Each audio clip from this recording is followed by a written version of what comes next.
right, moving on to game 15, I believe, in Road to 2200 Rapid Series. The black piece is playing a 2152 in this game. He opens with e4, and I decided to mix it up from my regular repertoire, and I played a hippo. So I don't know if this is because I was tilted or if I wanted to just play very, very provocatively, but I played a hippo.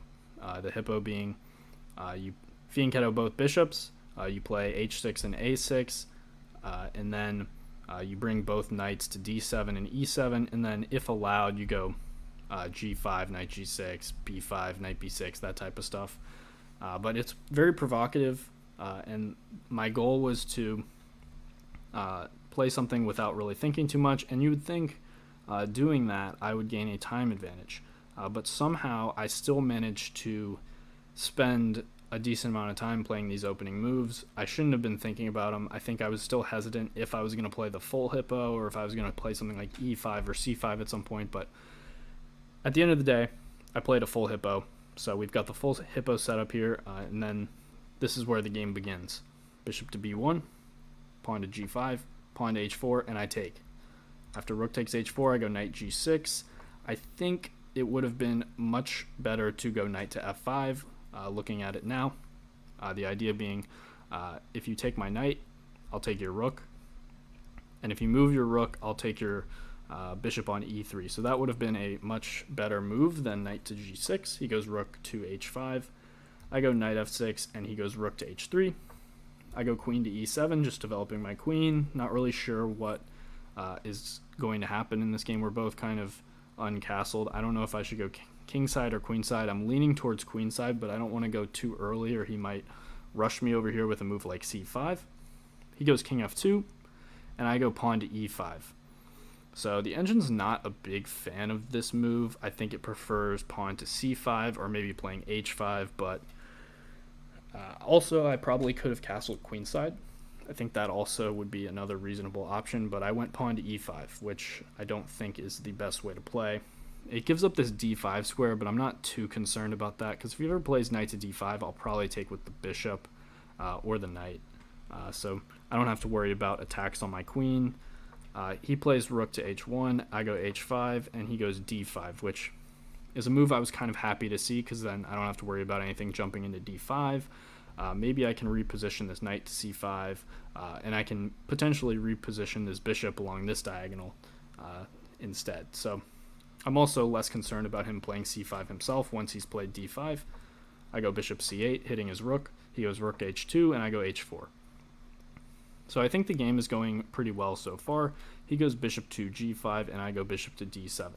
I think an important moment here is that he cannot play bishop takes h4, because after knight takes h4, rook takes h4, rook takes h4, rook takes h4, there is actually not in this position, there's knight takes e4. So he would have to take back with either the pawn or the knight, but I will take his rook regardless, since I have enough attackers. And if he takes with the rook, then I win this rook on h1. So this would be pretty good for me. But instead, he did not choose to take that pawn on h4. Instead, he plays pawn to a4, and I played rook to h5. So I think my initial plan was that I wanted to take here, and then after take, then play knight takes e4. But then I realized that he can take back with the knight. My idea was take the bishop, queen takes, take here, win the queen. But he can take back with the knight, which defends his queen, so I don't think that's a very good plan. So I think my new plan after rook to h5 is to castle queenside and bring a rook over. He goes king to f1 to sidestep checks from my knight, and I go pawn to b5. So this is a move, I'm just looking for counterplay here. After a takes b5, a takes b5, I'm just looking to infiltrate with my rook and develop some counterplay at the cost of a pawn. So I do that. He goes pawn to g3, and this is kind of the critical moment. I should probably play knight takes e4, which is really annoying because that was my whole plan after rook to a1, and then I think I just glitched and forgot that that was my plan. because it works here. Because if he takes with the pawn, I take his bishop. If he takes my queen, then I take his queen. So if he takes here, I take his queen with check, and then after king, let's say king f2, then I can just take his bishop back, and I'm just doing very, very well for myself here. So I really kind of messed that up.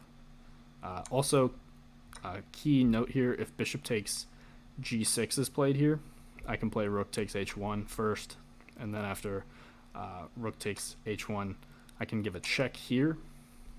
If knight takes g3, then I can just trade everything. And at the end of the day here, I am up a little bit of material. After f takes g6, by a little bit of material, I mean I'm up a full minor piece. So that would have been good. That's a long line to see, but I think it all stems just from knight takes e4 at the beginning.